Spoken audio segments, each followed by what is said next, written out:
So lesson 4 begins where lesson 3 left off. You've organized clips in the media pool, and now you're going to use those same clips and the bins that you've created to assemble a rough cut together. So we'll go over some of the editing functions on the edit page, and we'll compare them to the cut page. So what you're going to do is launch DaVinci Resolve. This time what you're going to do is go to the edit page, and you're going to explain the edit page, how the media pool is over on the left hand side. It's the same media pool you had on the media page. Now you have a source and a timeline viewer, a timeline, and the toolbar in the middle where you'll use a lot of different tools for editing and trimming. So the first thing you're going to do is you're going to make a new bin underneath the credits bin, and you're going to call these rough cuts. And in this new bin, you're going to make a new timeline. So you're going to go to the File menu and say New Timeline. You can call this, First Rough Cut, and Create. Now you have a timeline, and you have a timeline bin, and you'll tell them how to color code the timeline bin just by right-clicking over it, color tag, and choose some color. It's going to remain black until you click off it, and when you click off it, then it will highlight blue to show you the color. We're going to come down into our Smart Bin, our interview smart bin, to see our 3 interview clips. I'm going to double click on 01 Shoot the Real World. We're going to do our first edit here, and we're going to come into this clip, and we want to first show the waveform overlay. So you're going to come in under the 3-dot option menu in the upper right hand corner, show zoomed audio waveform, show people that you can see the audio waveform, and position it right after he says so. And right before that, you're just going to mark an in point, and that's going to be our in point. And the out point is going to be where he says, making all things possible. So you're just going to play it down. And then just hit O to mark an out point. You want to teach them how you can make sure that you mark the right areas. So you're going to show them the playback menu, and play around to, and play into out. You can show them that it is option / or alt /, and it will play into out. We're not going to play the whole thing. Once you've done that, you can then start your editing. The first edit is going to be with the edit overlay. So you're just going to drag from the source into the timeline viewer, explain all the different choices you have. These are all the edits on the edit page, all the different editing functions. Since overwrite is the one that's highlighted, that's the one it will do. And you can let go to make your first edit. The next thing you're going to do is go to 02 if it was possible to shoot it in the bin. You're going to double click that. You can start from the beginning here. You're going to show them how to use J, K, and L keys, how to play forwards. K will pause, J will go backwards. You're just going to show them how to navigate around. So what we want to do is mark an in point where he says, if it was possible to shoot it. So you can play, go fast. And he says, right around a quarter of the way in. It's possible to shoot it, we wanted to go shoot it. And use the J to go backwards. I'm going to mark an in point. If it was possible to shoot it, we wanted to go shoot it. And then you're going to go all the way to the out where he says every shot was original and every shot was real. If we couldn't get the shot or the weather wasn't right, we would either go back to that location, stay at that location longer, or to make every shot was original and that everything was real. And that's going to be our out point. You can option or alt / to play into out again. The playhead should be positioned at the end of your last cut that you just made, so it's already in position. And what we're going to do is an overwrite, but this time we're going to use and introduce the 3 editing functions in the toolbar: insert, overwrite, and replace. So this time we want to do an overwrite, and you just click to add the overwrite. If you play this back, you would have a jump cut. We're not going to play this back, but we are going to do the next edit, which is an insert edit. So we're going to position our playhead right on the cut, and this time you have to explain that an insert on the edit page is not a smart insert. It is much more precise. It is going exactly where you position the playhead. So where the cut page tries to help you out by saying, oh, I'll go near a cut. If you're near a cut, I'll go right on it, and that's where I'll add my insert edit. The edit page really wants you to place the playhead exactly where you want that insert to be. So if you just move it in between the 2 interview clips, it will snap into position. And now we can look for our source clip. We're going to go down into our B-roll smart bin. We're going to go to this white 08 South Pole clip here. You're just looking for a point where everyone can mark an in point kind of early on in the clip. Where I usually pick is where the tail comes out from behind the sign. It's not that that's any great of any great importance. It's just a place everyone can see and recognize and mark our endpoint. So we'll mark an endpoint there, although you don't have to mark an out point at the end of the clip because you can see it's highlighted. Sometimes you can just show people and that it is highlighted and you don't have to mark an out, but we mark an out anyway. And then you do an insert. You drag from the source to the timeline viewer, go over insert and insert this and show that it's inserted. And now we do an insert using the buttons.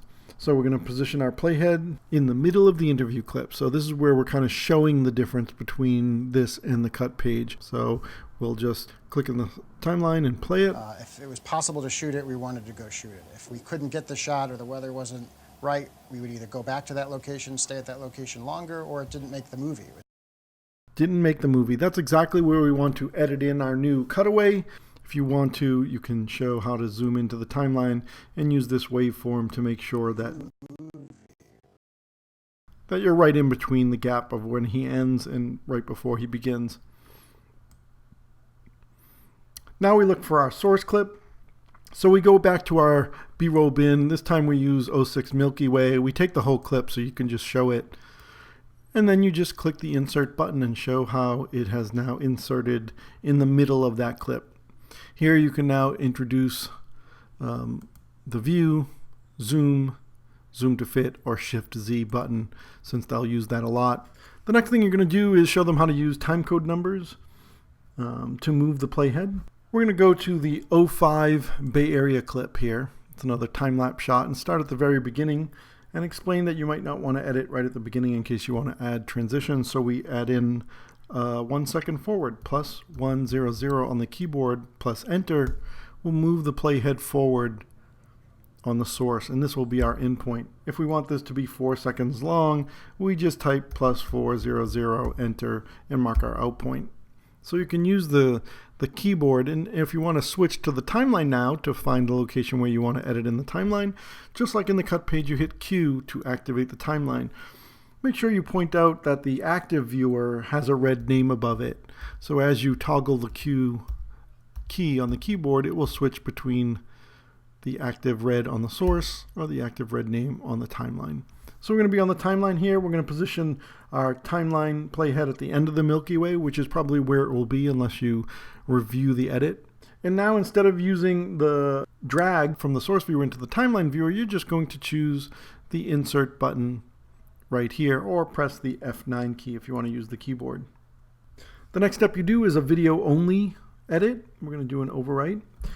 We're going to come over to position our playhead between the 08 clip and the interview. We want to have a different picture over his first line, so I'm going to mark an in point right at the beginning of his interview clip, and we'll listen to it. It's that first line. We're going to mark an in and an out, so the in at the beginning and an out after he says the sentence, if it was possible to shoot it, we wanted to go shoot it.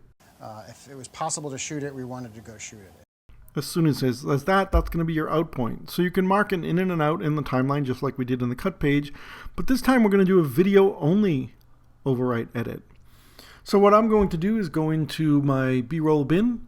I'm going to come down to my 04 jet landing here. You can see this has sound with it, and I don't want to take the sound with it. So what we're going to do is we are going to come down into our destination controls and turn off A1 for audio. Now it's only going to take the video track since we turned off audio. And I'm just going to pick a point where I think it will look good, maybe right before the whales come on screen, so I'll back it up. This will be my in point. And now we can just do an overwrite. And the overwrite will overwrite this video track but leave the audio. So we'll just click.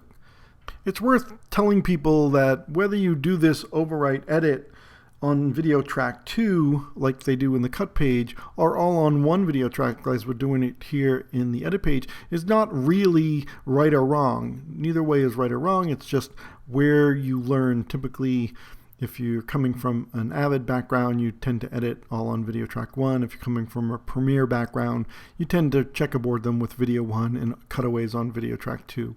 But neither way is right or wrong. It's just how you want to lay out your timeline. So here we have a nice little cutaway. We could also use a place on top edit just like we did in the cut page. So it's worth pointing out the same editing functions that are on both pages. As we move forward, I'm going to make sure that my A1 audio track is enabled. And now we're going to edit 3 clips from the bin. So I'm going to come into my bin and increase the size so I have 2 kind of big columns here. We have 3 clips that we haven't used yet, the 01 A380. And we're going to mark an in and an out on this clip. So right at the beginning here, I'm going to, without loading it into the source viewer, I'm just hovering over it, moving my mouse towards the beginning of the thumbnail and marking in. And then I'm going to move forward down, a little further down until the plane is pointing directly up and mark an O. Now you can see on that thumbnail the little vertical white lines that indicate the mark in and out points on that clip. We're going to do the same thing with the one underneath it, the 02 A380. Again, towards the beginning, mark an I for in.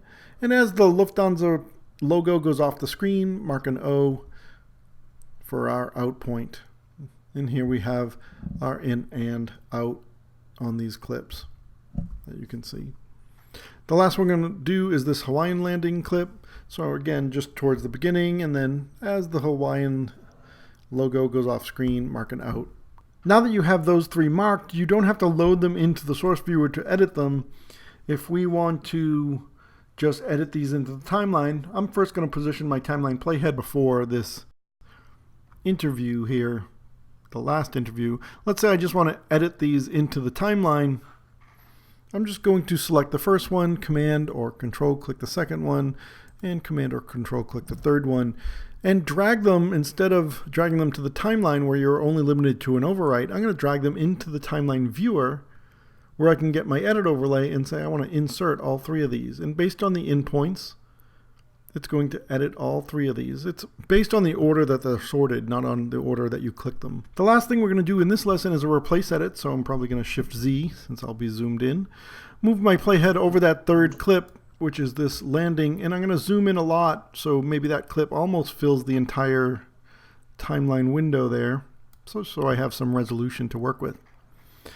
I want to replace this clip with 10 Maldives. So what I'm going to do is just position my playhead right in the middle of this clip here in the timeline, and then I'm going to position my playhead right when this plane kind of comes on screen. So what I want to have happen is I don't know where I want this Maldives to start and end. I know I want it to be the duration of this clip that I'm replacing. And I want this frame of the Maldives to end up exactly where this playhead is.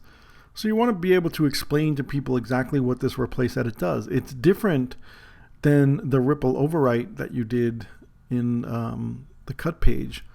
This is going to take the duration from the timeline, where the ripple overwrite takes the duration from the source viewer or the source clip.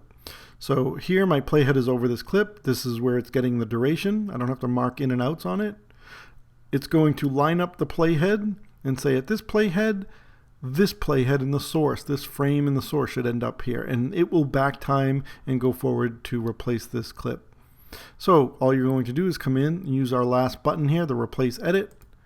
And you can see in our timeline, this same exact frame ends up underneath our playhead, and Resolve automatically back times the amount it needs to replace this clip.